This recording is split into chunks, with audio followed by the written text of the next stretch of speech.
आजकल तो गांधी की जयंती हर कोई मना रहे हैं। आजकल तो गांधी जी की जयंती वो भी मनाते हैं जो गोडसे की तस्वीर अपने दफ्तरों में लगाते हैं। मैं समझता हूं कि ये गांधीवाद की जीत है और गोडसेवाद की हार है कि आप अपने घरों में, अपने दफ्तरों में, अपनी मीटिंगों में गोडसे की तस्वीर लगाते हैं। आपके दिलों में गोडसे बसते हैं, लेकिन अगर इस देश के सम्मानित पद पर होंगे तो गांधी के सामने शीश झुकाना पड़ेगा। यह गांधीवाद की जीत है। कल बात करते हुए कुछ लोग मुझे कह रहे थे, कुछ पत्रकारों ने यह सवाल बार बार पूछा कि कांग्रेस पार्टी मजबूत हुई है कि कमजोर हुई है। मैं समझता हूं कि कांग्रेस पार्टी विचारधारात्मक तौर पर मजबूत हुई है। उसके दो उदाहरण मैं आपको देना चाहता हूं। पहला उदाहरण कि देश के प्रधानमंत्री को राजघाट पर जाकर के गांधी जी के समाधि पर फूल चढ़ाना पड़ रहा है। सबको पता है कि देश के मौजूदा प्रधानमंत्री गांधीवादी नहीं है, गोडसेवादी ही है। पूरे देश को पता है, ये पूरी दुनिया को पता है। भारत में गोडसे गोडसे, अब बाइडेन के सामने गांधी गांधी करना पड़ता है। देश के जो नागरिक हैं उनको यह पूछने का अधिकार है कि पीएम अपना थोबड़ा लगा करके चंदा वसूल लिए और कहते हैं कि पीएम केयर फंड सरकारी फंड नहीं है। तो सरकारी फंड नहीं है तो कौन सा फंड है? मुझे बताइए कि प्रधानमंत्री सरकारी है कि नहीं है। अगर प्रधानमंत्री सरकारी है तो उसके नाम पे लिया गया चंदा भी सरकारी और इसका हिसाब आपको देश की जनता को देना पड़ेगा। इसीलिए जब सूचना के अधिकार के कानून को पास किया गया तो जनता को यह अधिकार दिया गया कि आप अपने अधिकारियों से पूछ सकें कि एडीएम साहब बताइए कुर्सी कितना में खरीद करके लाए हैं? आपके बाबूजी का पैसा नहीं है, इस देश के टैक्स पेयर का पैसा है। हमको बताइए कि इस रोड में कितना का फंड आया है और कितना का घोटाला आप किए हैं। यह सूचना का अधिकार है। इस देश को आगे बढ़ाने की जरूरत थी। कहते हैं ना, थोड़ा सा गिला शिकवा क्या हुआ हमारे घर में कि पड़ोसी ने मुकदमा बिठा दिया है। पड़ोसी ने मुकदमा बिठा दिया है। दिक्कत हो सकती है, गवर्नेंस में प्रॉब्लम हो सकता है, करप्शन का प्रॉब्लम हो सकता है। मैं देश की जनता से ये याद दिलाना चाहता हूं, लेकिन आपने बदले में आकर के एक ऐसे आदमी को बिठा दिया है जो बोला कि हम चौकीदार हैं। वो चौकीदार नहीं है, वो चौकीदार नहीं है। इस जो है भ्रम में मत रहिए। और मैं एक सवाल पूछता हूं कि अगर वो कहते हैं कि वो चौकीदार हैं तो चौकीदार को इस देश की संपत्ति अपने दोस्तों को किराया पर देने का अधिकार है? बोलिए। जब हमने कहा कि प्रधानमंत्री देश की संपत्ति बेच रहे हैं तो एक प्रधानमंत्री के समर्थक ने कहा कि बेच नहीं रहे हैं, किराया पर लगा रहे हैं। हम बोले लगाने का अधिकार कौन दिया चौकीदार को? बउआ, तुम तो मालिक नहीं हो देश की संपत्ति का। देश की संपत्ति तो देश के लोगों का है। क्या आपने संसद में कोई कानून पास कराया था? क्या आप देश की संपत्ति को अपने दोस्तों को दे देंगे? देश की सर्वोच्च संस्था में कोई बहस हुई थी और आप किराए पे क्यों लगा रहे हैं? इसका मतलब आप मानते हैं कि आपको पैसे की जरूरत है। और आपको पैसे की जरूरत क्यों है? आपको अगर पैसे की जरूरत है इसका मतलब आपको आमदनी नहीं आ रही है। और आपको अगर आमदनी नहीं आ रही है तो आप अपने लिए 8,500 करोड़ का उड़न खटोला क्यों खरीद करके ला रहे हैं? जरा हमको यह समझा दीजिए। आपको आर्थिक तंगी होगी, आपके पिताजी बीमार होंगे, आप उनको अस्पताल में भर्ती कराएंगे, अस्पताल का फीस देने के लिए आप अपनी जमीन बेचेंगे तो बात समझ में आती है। लेकिन आपके पिताजी बीमार हों, अस्पताल में भर्ती हों और आप जमीन गिरवी रख करके अपने लिए बुलेट खरीद लें तो इसको तो जो होशियारी नहीं कहते हैं, इसको तो बेईमानी कहते हैं, इसको तो अय्यासी कहते हैं। कोई मुझे बताए, जब देश इस तरह की आर्थिक मंदी से गुजर रहा है तो 20,000 करोड़ का प्रधान सेवक का महल बनाना जरूरी है। वो 20,000 करोड़ अगर न्याय योजना के तहत कांग्रेस पार्टी का घोषणा पत्र उठा करके देख लीजिएगा। वो 20,000 करोड़ अगर न्याय योजना के तहत इस देश के बेरोजगार नौजवानों को देना पड़ता तो मूर्खता की तरह यह नहीं करना पड़ता, नहीं कहना पड़ता कि पीएचडी करके पकौड़ा तलिए। अगर वो 20,000 करोड़ इस देश के लोगों को मिलेगा तो उनकी खरीदने की क्षमता बढ़ेगी, और जबकि हमारी खरीदने की क्षमता बढ़ेगी तो हम बाजार से जूता खरीदने के लिए जाएंगे, और जब हम जूता खरीदने के लिए जाएंगे तो जूता बनाने वाली कंपनी का मांग बढ़ेगा, मांग बढ़ेगा तो रोजगार बढ़ेगा। दोस्त का 20,000 करोड़ माफ करने से देश की आर्थिक व्यवस्था नहीं सुधरेगी। दोस्त के खजाने से 20,000 करोड़ लीजिए और देश की आम जनता में उसको न्याय योजना के तहत बांटिए, तब देश की अर्थव्यवस्था बचेगी। यह बात हम लोगों को समझना होगा।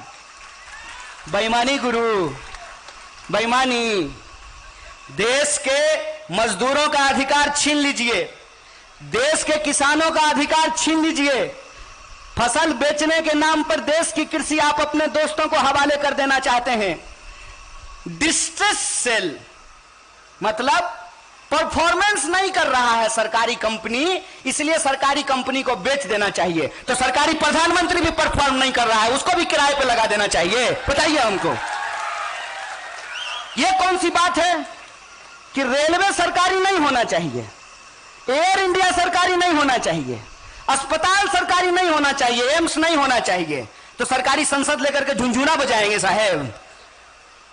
जब सरकारी अस्पताल नहीं होगा, सरकारी स्कूल नहीं होगा, सरकारी रेलवे नहीं होगी, सरकारी एयर इंडिया नहीं होगा, सरकारी बीएसएनएल नहीं होगा, सरकारी एलआईसी नहीं होगी, तो सरकारी गृह मंत्री लेकर के चाटेंगे उसको। क्या करेंगे हमको बता दीजिए जरा।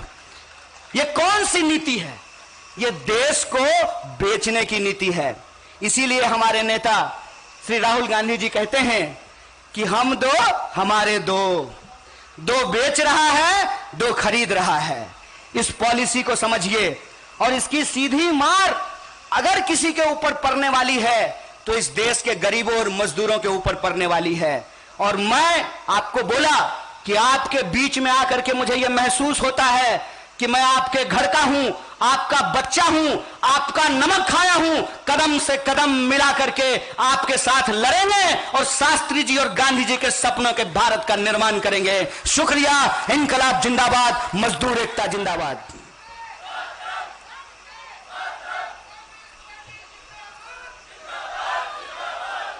साथियों, मेरी आवाज जहां तक पहुंच रही है, आप तमाम आदरणीय बुजुर्गों का, माताओं बहनों का, किसान मजदूर भाइयों का, एआईसीसी दफ्तर में काम करने वाले आप तमाम कांग्रेस के कार्यकर्ताओं का, सुरक्षा में लगे हुए हमारे सुरक्षा बंधुओं का, कैंटीन में काम करने वाले मजदूर भाइयों का, इस परिसर को साफ सुथरा और स्वच्छ बनाकर रखने वाले हमारे जो सफाई कर्मी हैं, उन साथियों का, और मंच पे उपस्थित ऑल इंडिया और संगठित कामगार कांग्रेस के जो पदाधिकारीगण हैं, नेतागण हैं, उन तमाम नेताओं का, और देश के अलग अलग कोनों से आए हुए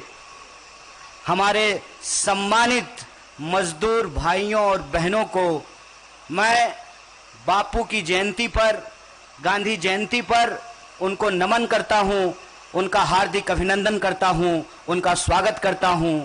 और इस कार्यक्रम के आयोजक, तमाम आयोजक मंडल के साथियों को धन्यवाद अर्पित करता हूं कि कांग्रेस पार्टी में शामिल होने के बाद ये मेरा सबसे पहला कार्यक्रम है, और मैं बयान नहीं कर सकता हूं कि मुझे कितनी खुशी हो रही है।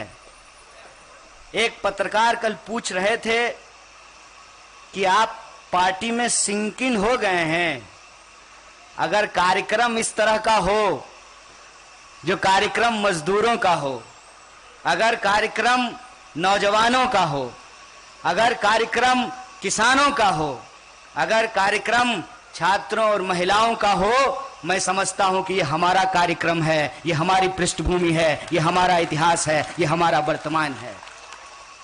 मैं आप तमाम लोगों से गांधी जी की जयंती के मौके पर गांधी जी के प्रति अपना श्रद्धा सुमन अर्पित करता हूं और इस संबंध में कुछ बातें जो गांधी जी से जुड़ी हुई हैं और यह जो असंगठित कामगार कांग्रेस है, इसका जो अस्तित्व है, इसकी जो लड़ाई है, इसके जो उद्देश्य है, इससे संबंधित मैं कुछ बातें साझा करना चाहता हूं। सबसे पहली बात तो बोलिए, कांग्रेस पार्टी विचारधारात्मक तौर पे मजबूत हुई है कि कमजोर हुई है? आप लोग बोलिए, मजबूत हुई है ना? ये जो मजबूती है, इसका दूसरा आधार यह है कि जिस कार्यक्रम में शामिल होने के लिए आप तमाम लोग आए हैं, यह असाधारण कार्यक्रम है। इस बात को याद रखिएगा। यह असाधारण कार्यक्रम इसलिए है कि हम लोग अपने छात्र जीवन से ही एक नारा लगाया करते थे, कौन बनाया हिंदुस्तान? भारत का मजदूर किसान। इस देश को बनाने वाले लोग कौन हैं? आप जिस चीज का भी इस्तेमाल करते हैं, आप मोबाइल का इस्तेमाल करते हैं, सामने में कैमरा लगा हुआ है, ये डेस्क है, ये मंच है, ये पूरा परिसर है। जहां से आप आए हैं वो सड़क, जिस ट्रेन से आए होंगे वो ट्रेन, आपकी जीवन की हर जरूरत की चीज अगर कोई बनाता है तो इस देश का मजदूर बनाता है। और जब तक मजदूर मजबूर बना रहेगा तब तक भारत मजबूत नहीं हो सकता है।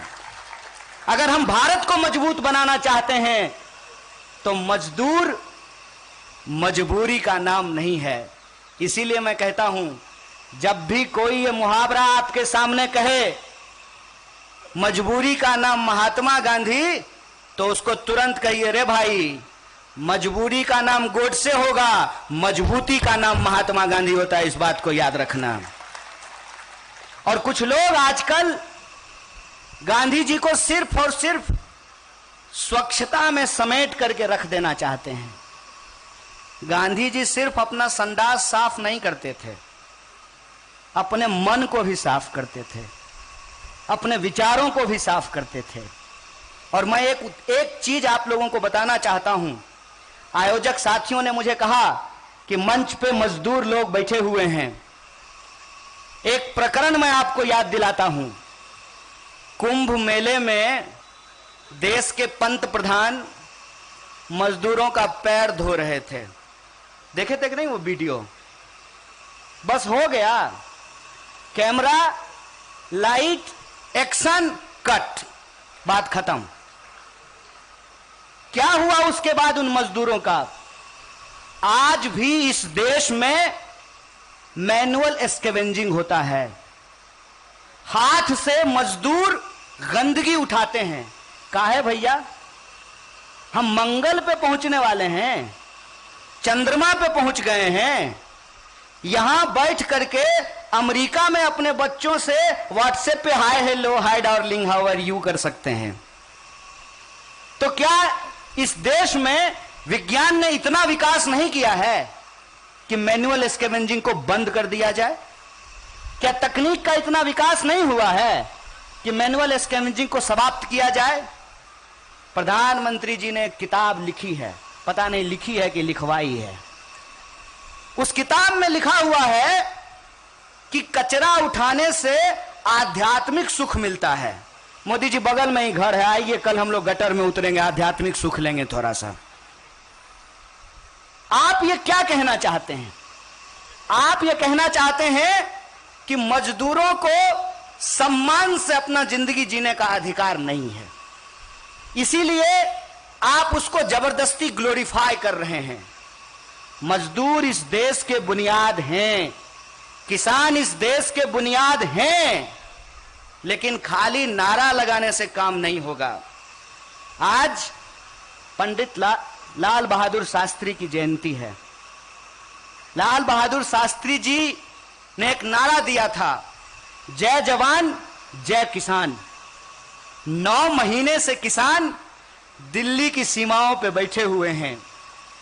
एक तरफ देश के किसान लड़ रहे हैं और देश के बेईमान फोटो खिंचवा रहे हैं अमेरिका में जाकर के।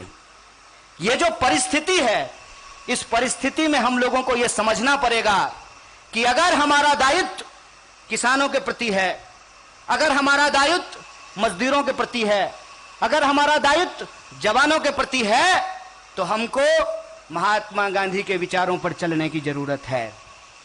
हमको लाल बहादुर शास्त्री जी के विचारों पर चलने की जरूरत है, क्योंकि ये हमारी समझ है कि अगर मजदूर नहीं बचे, किसान नहीं बचे, देश के जवानों को रोजगार नहीं मिला, तो सुंदर भारत का निर्माण असंभव हो जाएगा, न्यायपूर्ण भारत का निर्माण असंभव हो जाएगा। और हमारे देश के संविधान की प्रस्तावना में जो बात लिखी हुई है कि हम भारत के लोग भारत को समाजवादी और धर्मनिरपेक्ष लोकतांत्रिक गणराज्य बनाना चाहते हैं। ये जो लोकतांत्रिक गणराज्य होगा, उसकी बुनियाद आप लोग होंगे। और मैं असंगठित कामगार कांग्रेस के जो तमाम कार्यकर्ता हैं, उनके प्रति अपना आभार व्यक्त करता हूं कि आप उस सेक्टर से जुड़े हुए हैं जिस सेक्टर में सबसे ज्यादा बेईमानी चल रही है, जिस सेक्टर में सबसे ज्यादा मजदूरों का शोषण हो रहा है। और ये जो परिस्थिति है, इस परिस्थिति में हम तमाम लोगों को आपके न्याय, हक और अधिकार के लिए, हमारे न्याय, हक और अधिकार के लिए मिलकर के संघर्ष करना पड़ेगा। और आप ये समझ लीजिए कि कोरोना काल में जो मंजर हमको देखने को मिला, उसकी वजह क्या है? उसकी वजह यह है कि इस देश में मजदूरों को लेकर के कोई लेबर ऑडिट नहीं हो रहा है, कोई सर्वे नहीं होता है। बिहार की सरकार को यह पता नहीं है कि हर साल उनके राज्य से कितने मजदूर पलायन करके दूसरे राज्यों में काम करने के लिए जाते हैं। दिल्ली की सरकार को नहीं पता है कि अलग अलग राज्यों से कितने मजदूर उनके राज्यों में काम करने के लिए आए हैं। और संगठित क्षेत्र के जो मजदूर हैं, सबसे ज्यादा अत्याचार उनके ऊपर होता है। और हम लोगों को यह बात स्वीकार करनी पड़ेगी कि जिस तरीके की आर्थिक नीति आज सरकार ने अपनाई है, असंगठित क्षेत्र लगातार बढ़ता जा रहा है। तकनीक के चलते जो फैक्ट्रियों में बदलाव आया है, आप सब जानते हैं कि एक शिफ्ट में अब 5000 मजदूर नहीं काम करते हैं। आप सब जानते हैं कि अब कोई भी जो प्रोडक्शन है, वो पूरा का पूरा प्रोडक्शन एक जगह पे नहीं होता है। अगर हम जूते का उदाहरण लेंगे तो चमड़ा कहीं और से आ रहा है, धागा कहीं और से आ रहा है, रंग कहीं और से आ रहा है, असेंबल कहीं और होता है, पॉलिश कहीं और होता है, और ब्रांडिंग उसकी कहीं और पे की जाती है। इसीलिए लगातार असंगठित क्षेत्र के मजदूरों का विस्तार हो रहा है। लेकिन लेबर कानून नहीं होने के चलते, उनके पास यूनियन बनाने का अधिकार नहीं होने के चलते लगातार उनके साथ शोषण किया जाता है। चाहे आप पीएफ की बात कर लीजिए, आप ईएसआई की बात कर लीजिए, आप उसमें ओवर टाइम की बात कर लीजिए। सरकार ने कानून बनाया है कि 8 घंटे के बाद कोई मजदूर अगर 1 मिनट काम करेगा तो उसको 2 मिनट का पैसा देना पड़ेगा। यह ओवर टाइम का कानून है। सरकार ने मिनिमम वेज का कानून बनाया है, और आप सब जानते हैं कि मजदूरों को मिनिमम वेज नहीं मिलता है। कागज पे साइन करवा लेते हैं, लेकिन मिनिमम वेज नहीं देते हैं। आप दिल्ली घूमिएगा, जितना मॉल है उसके सिक्योरिटी गार्ड से आप बात कीजिएगा, उसको पूछिएगा कि रे भाई कितना मिलता है, तो कहेगा 12,000। कितना पे साइन करते हो, तो 24,000 पे।